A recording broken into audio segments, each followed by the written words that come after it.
नमस्कार दोस्तों, के एग्ज़ाम फाइट में आपका स्वागत है। कैसे हैं आप सभी? उम्मीद है आप सभी सही होंगे और आपकी यूपी पीसीएल टीजी2 एनपीसीआईएल बार्क आदि परीक्षाओं की तैयारी अच्छी चल रही होगी। दोस्तों, इन सभी परीक्षाओं को ध्यान में रखते हुए हमने इलेक्ट्रिशियन थ्योरी से कुछ महत्वपूर्ण प्रश्नों की सीरीज को स्टार्ट किया है, जो कि ये सीरीज आपकी टॉपिक वाइज है। आज के टॉपिक में हमने ट्रांसफार्मर के कुछ महत्वपूर्ण प्रश्नों को लिया है। दोस्तों, ये आपके किसी भी एग्ज़ाम के लिए महत्वपूर्ण साबित हो सकते हैं। जैसा कि आज हम 252 नंबर प्रश्न से आगे के प्रश्नों को करेंगे। अगर आपने इसके पहले प्रश्नों को नहीं देखा है तो पिछली वाली वीडियो में जाकर वो सारे प्रश्न ज़रूर देख लें, तभी आपका पूरा कॉन्सेप्ट क्लियर हो पाएगा। चलिए, आपका ज़्यादा टाइम न लेते हुए इन प्रश्नों की शुरुआत कर देते हैं। उससे पहले आपसे रिक्वेस्ट है, अगर आप चैनल पर नए, चैनल को सब्सक्राइब करिए और अपने दोस्तों में शेयर करिए। अगर वीडियो अच्छा लगता है वीडियो को लाइक ज़रूर करना। चलिए, जैसा कि आज का हमारा प्रश्न यहाँ पर दिया गया है, जो कि आप देख सकते हैं, निम्न में से कौन सा ट्रांसफार्मर सामान्य शक्ति एवं प्रकाश हेतु विद्युत संयोजन प्रदान करने हेतु प्रयोग किया जाता है? राइट आंसर हो जाएगा आपका, जो कि वितरण ट्रांसफार्मर सही उत्तर होगा। जैसा कि वितरण ट्रांसफार्मर सामान्य शक्ति एवं प्रकाश हेतु विद्युत संयोजन प्रदान करने हेतु किया जाता है। इसकी प्राइमरी वाइंडिंग डेल्टा संयोजन में तथा सेकेंडरी वाइंडिंग स्टार संयोजन में होती है। अगला है,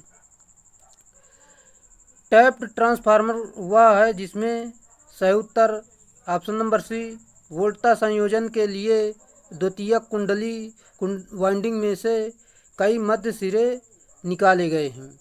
ये इसका सही उत्तर है। जैसा कि एक बार आपको फिर से बता देते हैं, टैप्ड ट्रांसफार्मर वह है जिसमें वोल्टता संयोजन के लिए विद्युत वाइंडिंग में से कई मध्य सिरे निकाले गए हों। चलिए, अगला है। अगला प्रश्न आपका दिया गया है, जो कि आप देख सकते हैं यहाँ पर, निम्नलिखित चित्र में से दर्शाया गया ट्रांसफार्मर है। आप सभी को पता होगा ये करंट ट्रांसफार्मर है। राइट आंसर होगा। चलिए, एक बार फिर से आपको बता देते हैं सीटी के बारे में। जैसा कि दिया गया ट्रांसफार्मर धारा यानी करंट ट्रांसफार्मर है, यह एक स्टेप अप ट्रांसफार्मर है। इसकी प्राइमरी वाइंडिंग में केवल एक या दो लपेटें होते हैं। सेकेंडरी में महीन तार के अनेक लपेट होते हैं। इसमें सेकेंडरी वाइंडिंग पर लोड सदैव लगा रहना चाहिए, अथवा इसमें उत्पन्न वोल्टेज इससे जला देगा। अगला है। अगला आपका दिया गया है, ऑटो ट्रांसफार्मर डैश डैश का प्रयोग किए जाते हैं। सही उत्तर ऑटोमोबाइल्स में प्रयोग किए जाते हैं। राइट आंसर है। व्याख्या देखते हैं। जैसे कि यहाँ पर दिया गया है, ऑटो ट्रांसफार्मर ऑटोमोबाइल में प्रयोग किए जाते हैं। इसमें केवल एक वाइंडिंग होती है। पूर्ण वाइंडिंग प्राइमरी की भांति कार्य करती है और इस वाइंडिंग के एक अंश सेकेंडरी की भांति कार्य करता है। अगला है, पोटेंशियल ट्रांसफार्मर प्रयोग किया जाता है। Right answer option number D, यंत्रों एवं रिले आदि में इसका प्रयोग किया जाता है। जैसा कि यहाँ पर आप देख सकते हैं, पोटेंशियल ट्रांसफार्मर यंत्रों एवं रिले में प्रयोग किया जाता है। यह एक वोल्टेज अपचायक ट्रांसफार्मर है। इसकी आउटपुट शक्ति कम होती है और इसलिए इसका आकार बहुत छोटा होता है। अगला है। अगला आपका दिया गया है, जैसा कि यहाँ पर 3 फेज डेल्टा ट्रांसफार्मर की एक फेज वाइंडिंग जल जाए तो ओपन सर्किट हो जाए तो वह प्रदान करेगा। राइट आंसर 58% शक्ति प्रदान करेगा। ये इसका सही उत्तर है। चलिए, अगला है। अगला आपका दिया गया है, प्राकृतिक रूप से तेल शीतलन प्रणाली का उपयोग कितनी क्षमता के ट्रांसफार्मर के लिए किया जाता है? राइट आंसर 500 केवीए तक के क्षमता के लिए किया जाता है। ये इसका सही उत्तर है। चलिए, अगला है। ट्रांसफार्मर लेमिनेशंस के लिए विशेष सिलिकॉन इस्पात क्रोड क्यों प्रयोग की जाती है? सही उत्तर एडी हिस्टेरेसिस क्षति घटाने के लिए। ये इसका सही उत्तर है। चलिए, जैसा कि हम आपको बताना चाहेंगे, ट्रांसफार्मर लेमिनेशंस के लिए विशेष सिलिकॉन क्रोड हिस्टेरेसिस हानि को घटाने के लिए किया जाता है। फार्मूला आप देख सकते हैं, जो कि दिया गया है। अगला है। क्रोड निर्माण के लिए ऐसा इस्पात चुना जाता है जो सही उत्तर ऑप्शन नंबर सी उच्च चुंबकशीलता तथा निम्न हिस्टैरिसीस क्षति रखता हो, राइट आंसर है। अगला आपका दिया गया जो कि आप देख सकते हैं यहाँ पर निम्न संलग्न चित्र में दिखाया गया ट्रांसफार्मर है। आपको सभी को पता होगा जो कि ये आपका यहाँ पर दिया गया है ऑटो ट्रांसफार्मर, राइट आंसर हो जाएगा। जो कि यहाँ पर देख सकते हैं अपचायक ट्रांसफार्मर सही उत्तर हो जाएगा। चलिए option number B right answer है। अगला है यानी स्टेप डाउन ट्रांसफार्मर है। किसी ट्रांसफार्मर की प्रत्येक वाइंडिंग में उत्पन्न विद्युत वाहक बल निर्भर करता है, सही उत्तर आवृत्ति लपेट संख्या एवं अधिकतम चुंबकीय फ्लक्स पर, राइट आंसर है। किसी ट्रांसफार्मर की प्रत्येक वाइंडिंग में विद्युत वाहक बल और आवृत्ति लपेट संख्या एवं अधिकतम चुंबकीय फ्लक्स फाई पर निर्भर करता है। फार्मूला आप देख सकते हैं जो कि दिया गया है। अगला है लघु वितरण ट्रांसफार्मर में निम्नलिखित में से कौन सी सुरक्षा युक्ति प्रयोग नहीं की जाती है, सही उत्तर जैसा कि इसमें अधिक धारा सुरक्षा, भूकोज रिले, प्रेशर रिलेज वाल्व, ये इसमें सभी प्रयोग नहीं की जाती हैं। जैसा कि यहाँ पर हम देखते हैं लघु वितरण ट्रांसफार्मर में अधिक धारा सुरक्षा, भूकोज रिले तथा प्रेशर रिलेज वाल्व आदि सुरक्षा युक्ति प्रयोग नहीं की जाती हैं। चलिए अगले प्रश्न पर चलते हैं। अगला प्रश्न आपका दिया गया है जो कि यहाँ पर विवित्र यानी खुला परिपथ ट्रांसफार्मर का वाट मीटर पाठ्यांक 900 वाट है। पूर्ण भार धारा पर लघु पथ यानी शॉर्ट सर्किट परीक्षण में 1600 वाट है। अर्ध भार पर लव हानि क्या होगी, सही उत्तर आपका हो जाएगा 900 वाट होगी, राइट आंसर है। जैसा कि यहाँ पर आप देख सकते हैं हमने आपको बता दिया। अगला प्रश्न पर चलते हैं जो कि दिया गया है किसी स्थिर वोल्टता ट्रांसफार्मर में किसी प्रेरित द्वितीयक वोल्टता पर द्वितीयक वेस्टन की प्रतिबाधा संधारित्र के आर पार प्रतिबाधा के तुल्य हो जाएगा। परिपथ की इस अवस्था को क्या कहते हैं, राइट आंसर अनुनाद कहते हैं, ये इसका सही उत्तर है। जैसा कि यहाँ पर हम देखते हैं जो कि दिया गया है किसी स्थिर वोल्टता ट्रांसफार्मर में किसी प्रेरित द्वितीयक वोल्टता पर द्वितीयक वेस्टन की प्रतिबाधा संधारित्र के आर पार प्रतिबाधा के तुल्य हो जाएगा। परिपथ की इस अवस्था को अनुनाद कहते हैं। अगला आपका दिया गया है जो कि एक ट्रांसफार्मर के एक वाइंडिंग से दूसरी वाइंडिंग तक विद्युत शक्ति का स्थानांतरण होता है, राइट आंसर आपका हो जाएगा जो कि विद्युत चुंबकीय रूप से, ये इसका सही उत्तर है। व्याख्या देख लेते हैं जो कि दिया गया है आपका यहाँ पर जो कि एक ट्रांसफार्मर में एक वाइंडिंग दूसरे वाइंडिंग तक विद्युत शक्ति का स्थानांतरण विद्युत चुंबकीय रूप से होता है। प्राइमरी वाइंडिंग का फ्लक्स इसकी द्वितीयक वाइंडिंग से लिंक होता है। ट्रांसफार्मर एक स्थैतिक मशीन है जो म्यूचुअल इंडक्शन के सिद्धांत पर कार्य करती है। अगला आपका दिया गया है जो कि ट्रांसफार्मर के शून्य भार शक्ति का गुणक हो सकता है, सही उत्तर नियमन निकालने के लिए, ये इसका सही उत्तर है। व्याख्या देख लेते हैं जो कि ट्रांसफार्मर के शून्य भार का शक्ति गुणक पश्चिगामी होता है। शून्य भार की स्थिति को खुला परिपथ का या बिना भार का परिणामित्र कहते हैं। नो लोड के मध्य ट्रांसफार्मर पूर्ण धारा का 2 से 5% तक लेता है। अगला है भावर धाराएं अधिक महत्वपूर्ण होती हैं निम्नलिखित में, सही उत्तर एसी और डीसी, ये दोनों इसका सही उत्तर है। व्याख्या देख लेते हैं जो कि आपकी दी गई है। भावर धाराएं एसी व डीसी दोनों महत्वपूर्ण होती हैं।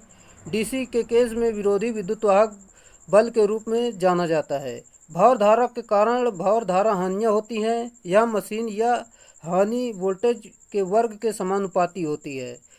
मशीन का एडी करंट हानि आवृत्ति के ऊपर निर्भर नहीं करता है। अगला है निम्नलिखित में से किस वाइंडिंग में टर्नों की संख्या अधिक होती है, सही उत्तर उच्च वोल्टेज वाइंडिंग, ये इसका सही उत्तर है।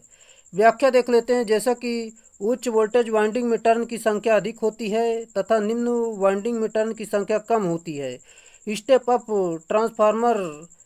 अप टीआईएफ में प्राइमरी वाइंडिंग में कम टर्न होंगे तथा सेकेंडरी वाइंडिंग में ज़्यादा टर्न होंगे। अगला है उच्चतर वोल्टेज में निम्नतर वोल्टेज या इसके विपरीत में एसी रूपांतरित करने वाला उपकरण कहलाता है, राइट आंसर ट्रांसफार्मर। जो कि हमने आपको कई बार बताया, एक बार फिर से आपको बता देते हैं। उच्च वोल्टेज से निम्न वोल्टेज तथा निम्न वोल्टेज से उच्च वोल्टेज एसी को बदलने हेतु ट्रांसफार्मर या मशीन का उपयोग किया जाता है। इसमें दो वाइंडिंग होती हैं, एक प्राइमरी तथा दूसरी सेकेंडरी। दोनों एक उच्च वोल्टेज पर तथा दूसरी निम्न वोल्टेज पर होती है। अगला आपका दिया गया जो कि आप देख सकते हैं, रिट्रोग्रेसिव वाइंडिंग क्या है? सही उत्तर, यह एक तरह की वेब वाइंडिंग है। राइट आंसर है। व्याख्या देख लेते हैं जो कि रिट्रोग्रेसिव वाइंडिंग यह एक तरह की वेव वाइंडिंग है। वाइंडिंग दो प्रकार की होती है, लैप वाइंडिंग तथा दूसरी वेव वाइंडिंग। इसी वेव वाइंडिंग में प्रोग्रेसिव दो तरह की वाइंडिंग होती हैं। इसे लैप वाइंडिंग में भी दो तरह की होती हैं, एक सिंप्लेक्स लैप वाइंडिंग तथा दूसरी डुप्लेक्स लैप वाइंडिंग होती है। अगला है, उद्देश्य को प्राप्त करने के लिए उच्च आवृत्ति विद्युत प्रदाय प्रयुक्त करती है। सही उत्तर, उच्च भावर धारा हानि। राइट आंसर है। व्याख्या देख लेते हैं जो कि आपकी दी गई, क्रोडहीन प्रेरण भट्ठी उच्च भावर धारा हानि के लिए उच्च आवृत्ति विद्युत प्रदाय युक्त करती है। यह प्रेरण भट्ठी उच्च तापमान उत्पन्न करने हेतु प्रयोग होता है, इसलिए इसमें जानबूझकर भावर धारा हानि कराई जाती है। अगला आपका दिया गया है जो कि बिजली घरों में उच्च विभव पर ही क्यों भेजा जाता है? सही उत्तर, संप्रेषण के दौरान ऊर्जा क्षय को न्यूनतम करने के लिए। राइट आंसर है। व्याख्या देख लेते हैं जो कि बिजली के उच्च विभव पर ही विद्युत भेजा जाता है क्योंकि संचरण लाइन में जो हानि होती है उसको कम करने के लिए किया जाता है। अगला आपका दिया गया है जो कि हिस्टैरिसीस प्रदर्शित होती है निम्न में। सही उत्तर, लव चुंबकीय पदार्थ में। ये इसका सही उत्तर है।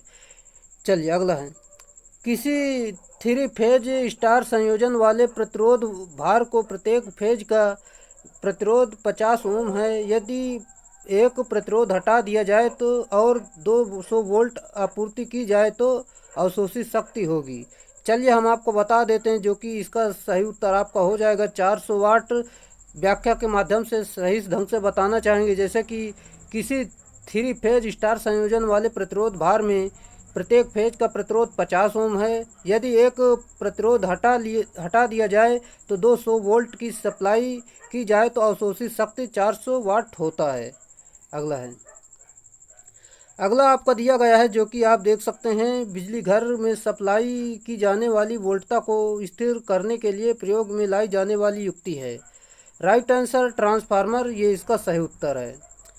जैसा कि बिजली घर में सप्लाई की जाने वाली वोल्टता को स्थिर करने के लिए प्रयोग में लाई जाने वाली युक्ति ट्रांसफार्मर है, क्योंकि ट्रांसफार्मर एसी वोल्टेज को बढ़ाने एवं घटाने तथा स्थिर करने के लिए होता है।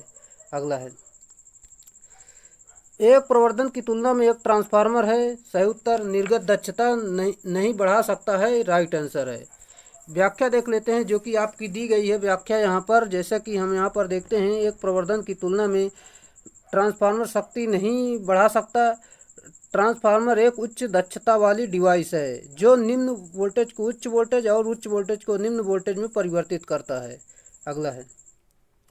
अगला आपका दिया गया है जो कि आप देख सकते हैं, ट्रांसफार्मर कोड की पटलों पर इनामिल परत लेपित क्यों की जाती है? सही उत्तर, जैसा कि पटलों के संचारण को रोकने के लिए, एक दूसरे के विरुद्ध पटलों को विरोधी करने के लिए, भार धारा हानि को कम करने के लिए, ये सभी इसके राइट आंसर हैं। चलिए, जैसा कि व्याख्या देखते हैं जो कि ट्रांसफार्मर कोड के पटलों की इनामिल परत का लेपन पटलों को अलग अलग करने हेतु की जाती है। ट्रांसफार्मर कोर के निर्माण में 3.8% से लेकर 4.5% तक सिलिकॉन धातु मिलाई जाती है। अगला है, जो कि निम्नलिखित में से कौन सा संयोजन 3 फेज तथा 4 वायर के लिए सर्वोत्तम उपयुक्त होगा? सही उत्तर, जो कि डेल्टा से स्टार। राइट आंसर है। चलिए, जैसा कि डेल्टा से स्टार संयोजन 3 फेज 4 वायर सर्विस के लिए सर्वोत्तम उपयुक्त होगा। स्टार स्टार संयोजन सामान्यतः हाई वोल्टेज तथा लो कैपेसिटी हेतु प्रयोग होता है। अगला है, ट्रांसफार्मर के किस भाग में सबसे अधिक ऊष्मा उत्पन्न होती है? Right answer, winding. ये इसका सही उत्तर है। व्याख्या देख लेते हैं जो कि आपकी दी गई ट्रांसफार्मर के वाइंडिंग में सबसे अधिक ऊष्मा उत्पन्न होती है, क्योंकि वाइंडिंग से होकर धारा प्रवाहित होती है, जिससे इसमें I²R हानि होती है, जिसके कारण ऊष्मा उत्पन्न होती है, इसलिए सबसे ज़्यादा गर्म होती है। अगला है, एक ट्रांसफार्मर क्यों बढ़ा सकता है? सही उत्तर AC वोल्टेज को बढ़ा सकता है, ये इसका सही उत्तर है। चलिए, जैसा कि व्याख्या देख लेते हैं। एक ट्रांसफार्मर AC वोल्टेज को बढ़ा सकता है, यह DC हेतु प्रयोग नहीं होता है। एक ट्रांसफार्मर इनपुट वोल्टेज को एवं घटा सकता है और इसकी दक्षता 97% तक होती है। अगला है, प्रत्यावर्ती वोल्टता के परिमाण को घटाने के लिए प्रयोग में लाया जाने वाला ट्रांसफार्मर है step down transformer, right answer है। चलिए व्याख्या देख लेते हैं जो कि आपकी व्याख्या दी गई यहाँ पर हम देखते हैं जैसा कि AC वोल्टेज के परिमाण को घटाने के लिए प्रयोग में लाया जाने वाला ट्रांसफार्मर स्टेप डाउन ट्रांसफार्मर होता है तथा वोल्टेज को बढ़ाने के लिए स्टेप अप ट्रांसफार्मर प्रयोग होता है। अगला है, स्टेप अप ट्रांसफार्मर में प्राथमिक व द्वितीयक कुंडलियों में कौन सी प्राचल एक समान रहते हैं? सही उत्तर पावर, ये इसका सही उत्तर होगा। जैसा कि यहाँ पर हम देखते हैं एक स्टेप अप ट्रांसफार्मर में प्राथमिक व द्वितीयक कुंडलियों में शक्ति एक समान होती है, क्योंकि ट्रांसफार्मर शक्ति को कम या ज़्यादा नहीं कर सकते हैं, बस वोल्टेज एवं धारा को परिवर्तित करता है। अगला है, विद्युत चुंबक ट्रांसफार्मर कोर और आर्मेचर बनाने के लिए सबसे उपयुक्त धातु कौन सी है? नर्म लोहा, राइट आंसर है। व्याख्या देखते हैं जो कि विद्युत चुंबक ट्रांसफार्मर कोर अथवा आर्मेचर बनाने के लिए सबसे उपयुक्त धातु नर्म लोहा होता है। कोर को पटलित बनाया जाता है तथा इस पर वार्निश की लेप की जाती है। क्रोड पटलित करने से भार धारा हानि कम करता है। अगला है, द्विकुंडलन परिणामी ट्रेन ट्रांसफार्मर की तुलना में स्वपरिणामित यानी ऑटो ट्रांसफार्मर की है। सही उत्तर कम क्रोड हानि, ये इसका सही उत्तर है। अगला है, विभव परिणामित यानी विभव ट्रांसफार्मर पोटेंशियल ट्रांसफार्मर के मामले में रूपांतरण अनुपात है। सही उत्तर द्वितीयक भार के शक्ति गुणक का ध्यान किए बिना नियत रहता है, राइट आंसर है।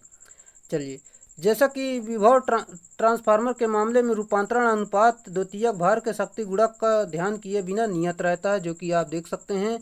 और विभव ट्रांसफार्मर एक स्टेप डाउन ट्रांसफार्मर होता है। पोटेंशियल ट्रांसफार्मर एक इंस्ट्रूमेंट ट्रांसफार्मर होता है, इसको परिपथ में समांतर में लगाते हैं। अगला है, एक 2000/2 प्रति 200 वोल्ट ट्रांसफार्मर का द्वितीयक वाइंडिंग में 66 फेरे हैं, तो प्राथमिक वाइंडिंग में फेरों की संख्या क्या होगी? जैसा कि यहाँ पर हम देखते हैं जो कि यहाँ पर दिया गया है V2 बराबर दिया गया है, यहाँ पर देख सकते हैं आप। चलिए, जैसा कि आपका V2 और V1 N2 दिया गया, हमें N1 निकालना है। फार्मूला आप यहाँ पर देख सकते हैं, यही पर फार्मूले पर पूरा मान रख देंगे, जो कि आप हल करेंगे तो आपका यहाँ पर N1 बराबर 660 टर्न निकल कर आ जाएंगे। आपका राइट आंसर हो जाएगा, जो कि ऑप्शन नंबर C सही उत्तर होगा।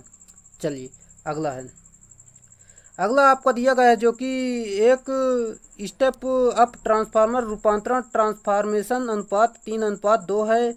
यदि ट्रांसफार्मर वोल्टेज 30 वोल्ट है तो सेकेंडरी वोल्टेज क्या होगा? सही उत्तर जो कि आप यहाँ पर देख सकते हैं, यहाँ पर उसी प्रकार हल करेंगे, सिंपल सा है, यह फार्मूला पर लगा देंगे तो आपका 45 वोल्ट राइट आंसर हो जाएगा। अगला है, ट्रांसफार्मर की मुख्य वाइंडिंग द्वितीयक कुंडली में टर्न की संख्या क्रमशः 1000 तथा 3000। यदि मुख्य वाइंडिंग में 80 वोल्ट AC प्रयुक्त की जाती है तो द्वितीयक वाइंडिंग का प्रति फेरा विभवांतर होगा। सिंपल सा है, वही फार्मूला लगाएंगे जैसे कि यहाँ पर आपका दिया गया है N1 1000 × 3000, V1 80 और V2 निकालना है हमें। सिंपल सा फार्मूले पर मान रखेंगे, जैसा कि पहले तो यहाँ पर हमने K बराबर निकाल लिया, फिर K बराबर निकालने के बाद यहाँ पर V2 निकाल लेंगे, यहाँ पर फार्मूले पर मान रख देंगे तो आपका 0.08 वोल्ट सही उत्तर हो जाएगा, जो कि यहाँ पर ऑप्शन नंबर भी राइट आंसर है। चलिए, आज के लिए इतने ही प्रश्न थे जो कि हमने आज के प्रश्नों को किया, और अगली वीडियो देखने के लिए आप चैनल को सब्सक्राइब कर सकते हैं। अगर आपको वीडियो अच्छा लगा हो तो वीडियो को लाइक ज़रूर कर दें। चलिए, आज के लिए इतना ही, फिर मिलेंगे नेक्स्ट वीडियो में, तब तक के लिए बाय।